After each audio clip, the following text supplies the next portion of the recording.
Mr. Speaker, the government and the information that it provides must be open by default. That was the big promise the Prime Minister made to Canadians in 2015. 7 years later, that promise has melted like butter in the sun. The Prime Minister is running the most closed, opaque, redacted government we've ever seen. We've just learned of the existence of 72 secret cabinet decrees. 72. Why are the Liberals so afraid to tell Canadians the whole truth and nothing but the truth? The Honourable Minister of Information.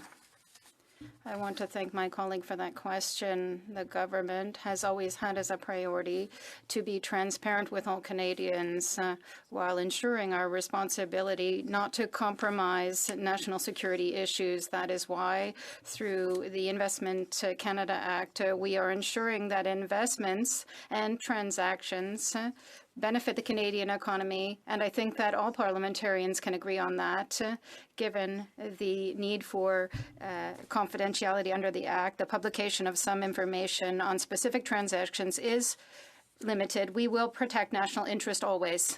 The Honourable Member for Mégontic-L'Érable. You want other Liberal secrets, Mr. Speaker? The SNC-Lavalin scandal, paid vacations, We Charity scandal, Winnipeg lab documents. The Access to Information Commissioner is receiving complaints like never before. And the Prime Minister and his cabinet have made 72 decisions that he's keeping secret. 72. I quote, "It's time to shine more light on the government to ensure that it continues to put people who are its raison d'etre, the Canadians, first." That's what he said in 2015. When did Canadians stop being his priority? The Honourable Minister. Mr. Speaker, I think that all Canadians who are watching us today understand that the government, and I apologize for using the Prime Minister's name, the government has always shown transparency. As I said to my colleagues on the opposite side, we also have the responsibility as a government to ensure national security, and that is why in some circumstances, Mr. Speaker, in the interest of national security, we will continue to be transparent at all levels, but on some occasions we must preserve confidentiality in the interest of the country.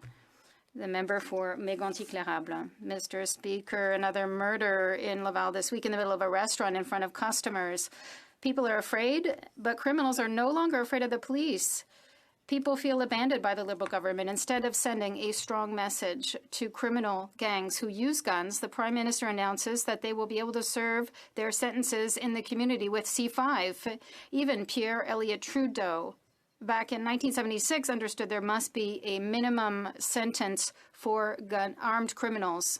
Mr. Speaker, why do the Liberals today want to make life easier for criminals? The Honourable Minister of Justice.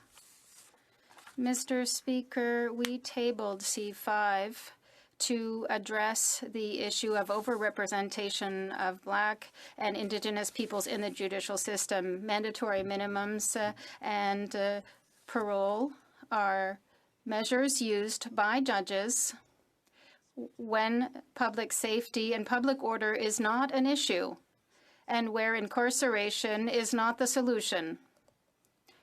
We will move forward, Mr. Speaker, with secure reforms to improve our penal justice system. Royal.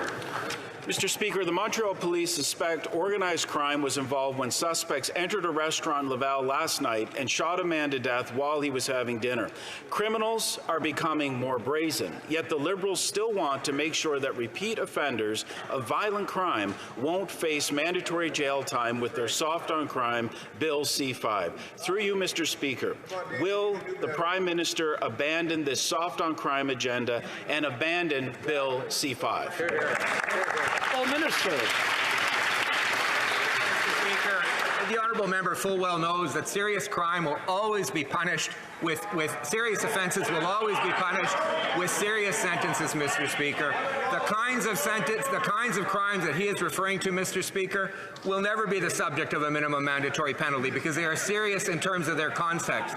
Mr. Speaker, minimum mandatory penalties in the provisions that we are addressing, as well as conditional sentence orders, are only to be used by judges when there is no danger to public security, Mr. Speaker. The honourable member for Fundy Royal.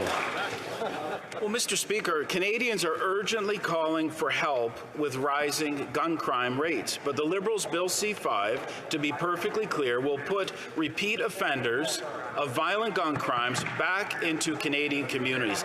In light of out-of-control gun violence, will the Liberals abandon their soft-on-crime Bill C-5?